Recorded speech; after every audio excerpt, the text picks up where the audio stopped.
Hoje eu fui na Calunga e eu comprei várias coisas lá. Dentre elas, um par de pilhas AA para esse controle remoto. Eu tava sem pilha e eu não conseguia mudar o canal da minha TV, o que se tornava um problema emperrado em um episódio de Ben 10. Então eu precisava urgentemente de pilha. A moça me deu a pilha e agora eu tava abrindo a pilha. E eu não sei porquê. A moça pegou o pacote de pilha, era um pacote normal, assim, que é só um plástico, uma capinha de plástico por cima de um papelão, é só você arrancar.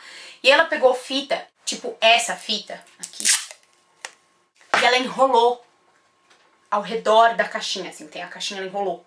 Eu não sei porquê, mas eu passei 5 minutos tentando abrir a caixinha pra pegar as pilhas. E eu reparei depois que a última coisa que eu faço, quando eu tô tentando abrir alguma coisa difícil, é pegar a tesoura. E eu não sei porquê, mas eu prefiro explodir o pacote antes de pegar uma tesoura. Aí ainda eu tive outro problema pra colocar as pilhas, porque eu tenho sérios problemas em colocar a pilha na ordem certa. Eu sei que é o mais, e o menos, mas olha que difícil, ela não sai. Mas quase eu não consegui e eu ia ter que ficar vendo pra sempre Ben 10. Enfim, eu comecei isso assim, mas na verdade esse vlog não tem nada a ver com pilha, não tem nada a ver com a Calunga e não tem nada a ver com Ben 10. Esse vlog tem a ver com livro. Eu sempre gostei de ler e de ver meus pais lendo, ambos os meus pais adoram ler. Quando eu digo que eu gosto de ler, você pode ter a impressão não totalmente errada de que eu gosto de livro. Amo livros, mas não é só isso. Eu amo revista, eu amo revistinha. A Turma da Mônica foi minha vida. Qualquer coisa que cai na minha mão, que tenha letras, eu vou ler. Durante todos esses anos, eu falo como se eu tivesse assim 60, não. É inevitável que eu tivesse encontrado coisas muito boas e coisas muito ruins. E eu resolvi fazer um vlog pra falar de livro, de filme e das coisas que eu gosto e da indicação. Você pode estar se perguntando qual é a minha qualificação pra falar de livro, pra falar de filme. Eu tô no 3º ano do ensino médio.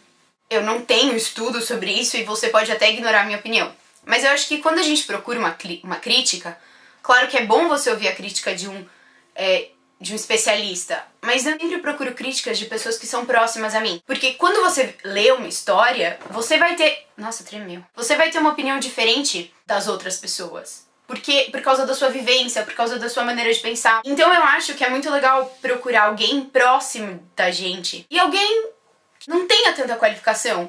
Porque eu acho que ler não é só uma coisa intelectual, eu acho que é uma coisa muito emocional. Eu me envolvo muito com as histórias. Eu acho que é uma ótima maneira de você viajar e você conhecer um pouco sobre a humanidade, sobre você mesmo. Porra, tremeu de novo? E sobre a maneira como você vê as coisas. Eu vou estar dando dica de livro e filme. O vlog chama Na Minha Estante e eu esqueci de falar que meu nome é Ju. O meu apelido é Ju, mas fica mais fácil, né? Só Ju. Tá bom, ótimo. Hoje eu vou falar sobre um livro muito legal. É de um autor muito conhecido, mas ele é conhecido pelos livros, mas ele é mais conhecido pela história em quadrinhos. Ele tem uma relação ótima com o terror e com o fantástico. Chama O Livro do Cemitério. É do Neil Gaiman. A história do livro é centrada em Ninguém Owens. Sim, o nome do personagem principal é Ninguém, que é um menino que cresce no cemitério. Ele não consegue crescer no mundo exterior. A mãe dele entrega ele para uma das fantasmas e ele cresce no cemitério aprendendo sobre o cemitério.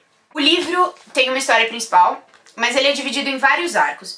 Deixa eu ver quantos capítulos são. 8 capítulos, nossa, só 8. 329 páginas, mas não é um livro comprido. Ó, é um livro curtinho. Na verdade, ele não é tão comprido por causa disso aqui. No meio da história existem várias ilustrações lindas, na verdade, que complementam muito bem a história. O livro é composto por arcos. Você não sabe o que é arcos? Eu posso explicar. O livro ele tem uma história principal, que é o fio condutor, que é, por exemplo, onde o personagem quer chegar. Mas durante a história não é só sobre isso que você vai ler. É que nem Zelda. A história principal é que o Link precisa salvar a princesa Zelda, etc. Mas durante a história você tem que salvar o príncipe X, achar as galinhas da princesa Y. Aliás, o Link é tipo hiperativo, né? Tipo, ele não mantém em mente que ele precisa salvar Hyrule, ele vai e salva as galinhas. Mas enfim, e isso são vários arcos da história. Então são histórias paralelas que têm a ver com a história principal, mas que não são necessariamente parte da história principal. E esse livro tem muito disso, tem 8 capítulos, como eu já disse, e eles vão contando a história do ninguém em cenas, então parecem contos. Ele não se encaixa em lugar nenhum, porque enquanto ele tá no cemitério, ele se encaixa no mundo dos vivos. Mas do mesmo jeito, ele não se encaixa também no cemitério, porque ele é o único em mudança ali. Então ele tá tentando sempre achar o seu caminho.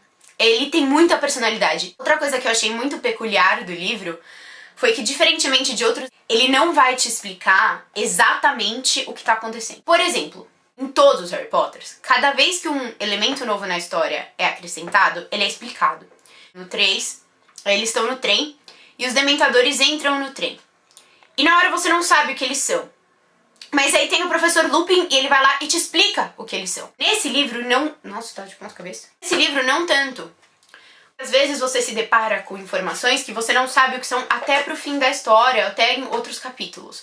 O que tem muito a ver com a vida, né? Porque o que a gente aprende, às vezes, não é de uso imediato. Você aprende, sei lá, equação de segundo grau. E não é agora que você vai usar, mas talvez mais pra frente você vai precisar disso. Ou informações obsoletas, como a própria equação do segundo grau, mas eu não vou entrar nesse mérito. Eu gostei muito disso no livro, eu gostei muito de como os elementos vão se apresentando e você tem a sensação de que eles já fazem parte daquele mundo, sabe? É fácil de ler. É uma história, assim, que não é densa. Ela diz muito sobre a gente, sobre a maneira da gente pensar, sem precisar ficar cheia de clichê, lição de moral. Não é assim. E então, o livro é muito bom nesse sentido. O que me irritou no livro é que a história, você tá envolvido com uma história e aí de repente ela muda. Você tem a sensação... Ah, meu nariz tá coçando. Que ela não tem um fio condutor principal, sabe? Mas tem. E isso demora a aparecer, isso pode deixar algumas pessoas desencorajadas, mas de maneira geral não atrapalha, é só você ter perseverança, assim, e ir até o fim. Outra coisa que me irritou foi a maneira como Neil Gaiman descarta alguns personagens do nada. Então, você fica com a sensação de que ele usou aquele personagem pra nada. Mas isso faz parte do jeito que a história é contada. Porque não é uma história que você tá sempre focado na história principal e que tudo o que acontece tem a ver com a história principal. Ih, caiu. O que eu tava falando? Você pode ter a sensação de que as coisas que acontecem não tem nada a ver, mas é o jeito que o Neil Gaiman usa pra contar a história. Isso é muito legal, é um jeito diferente. Esse livro vai ganhar 3 estrelas. É sim, eu dou estrelas, ó, que fofa. Professores de primeira série, eles botavam uma estrela, era muito fofinha. E tinha professora que ela tinha cartela de adesivos diferente, então ela dava o Puff, assim, o Garfield. Não sei se eles tinham uma hierarquia, tipo, Puff quer dizer A, Garfield quer dizer B. Ele merece 3 estrelas, porque é um livro muito bom, é um livro gostoso de ler, mas não é excepcional! Nossa. Então eu gostei muito, vale muito a pena, principalmente agora nas férias. Eu recomendo. Lê e me diz o que você achou. Enfim, esse foi... Nossa, balançou de novo. Esse foi meu primeiro vlog. Eu espero muito que vocês tenham gostado. Se vocês têm alguma dúvida, sugestão, crítica, pergunta, vocês podem comentar aqui embaixo. E se vocês gostaram muito, vocês podem se inscrever aqui. Eu não sei que lado que é. Até a próxima e tchau! É isso aí.